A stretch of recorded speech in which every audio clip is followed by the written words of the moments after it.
آج ہم پرندوں کے بارے میں بات کرتے ہوئے اپنے ناظرین کو بتائیں گے عقاب، شاہین اور باز، جو کہ ایک ہی خاندان کے افراد ہیں اور انہیں پرندوں کی دنیا کا بادشاہ بھی تصور کیا جاتا ہے۔ پیارے دوستو، بلند ترین ہواؤں میں اڑانے بھرنے والے اس پرندے کی دنیا میں تقریباً 70 کے قریب اقسام پائی جاتی ہیں، جبکہ اس کی پہچان کے لیے اس کو اردو میں شاہین اور باز کے نام سے بھی پہچانا جاتا ہے۔ ماہرین کے نزدیک اگرچہ ان کا خاندان ایک ہی تسلیم کیا جاتا ہے، لیکن ان کے قبیلے علیحدہ علیحدہ ہوتے ہیں اور ان کو ان کی وجہ سے مختلف نام دیے گئے ہیں، جو کہ نہ صرف رنگوں میں ایک دوسرے سے مختلف ہوتے ہیں بلکہ ان کی جسامت بھی ایک دوسرے سے مختلف ہوتی ہے۔ ان میں باز یا عقاب کہلانے والا پرندہ اگرچہ آزادی پسند ہوتا ہے، انسان اس کا شکار کرنے کے ساتھ ساتھ ان کو اپنا دوست بھی بناتے ہیں اور اسے ایک ماہر شکاری بنانے کے لیے اسے کئی مراحل سے گزارتے ہیں۔ لیکن اسی کے خاندان میں سے شاہین ایسا درویش ہے جس کے بارے میں علامہ اقبال فرماتے ہیں: پرندوں کی دنیا کا درویش ہے یہ کہ شاہین بناتا نہیں ہے آشیانہ۔ شاہین ایسا پرندہ ہے جسے زمین پر تو کجا آپ عام طور پر نچلی فضاؤں میں بھی نہیں دیکھ سکتے۔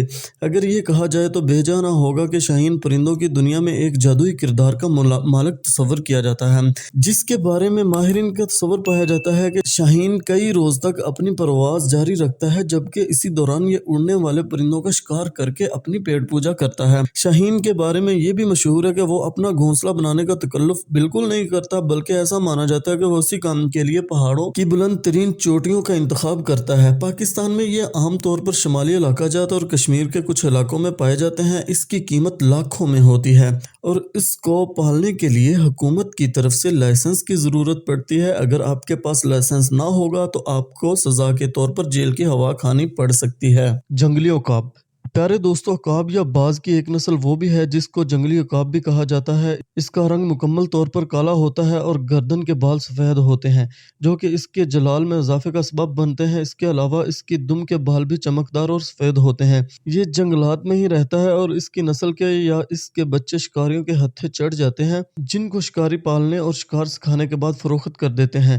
اس کی ایک دلچسپ بات یہ ہے کہ یہ شکار کے لیے اپنے پروں اور طاقتور پنجوں سے کام لیتا ہے۔ اس کے پروں کے بارے میں کہا جائے تو ایک جوان عقاب کے پر زیادہ سے زیادہ 250 سینٹی میٹر تک ہو سکتے ہیں۔ اس کی نظر کی بات کی جائے تو آسمان سے اڑتے ہوئے یہ سمندر میں مچھلی پر ایک ماہرانہ انداز سے حملہ کر کے اس کو پکڑنے کے بعد منٹوں میں گم ہو جاتا ہے۔ اس کی عمر اوسطاً ایک انسان کے برابر ہوتی ہے، لیکن یہ اپنے بڑھاپے میں بھی اتنا طاقتور ہوتا ہے کہ اس کو اپنی خوراک کے لیے کسی کی طرف نہیں دیکھنا پڑتا۔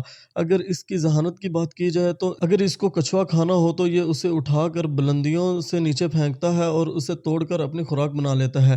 اس کے سونے کا انداز بھی قابل تعریف ہے۔ ایک عام آدمی اسے نہیں جان سکتا کہ یہ سو رہا ہے، کیونکہ یہ شاخ پر بیٹھے بیٹھے اپنی نیند پوری کر لیتا ہے۔ جب یہ سو رہا ہوتا ہے تو اس کے پنجے سختی سے درخت کی شاخ کو پکڑے ہوئے ہوتے ہیں، جس وجہ سے یہ گرنے سے محفوظ رہتا ہے۔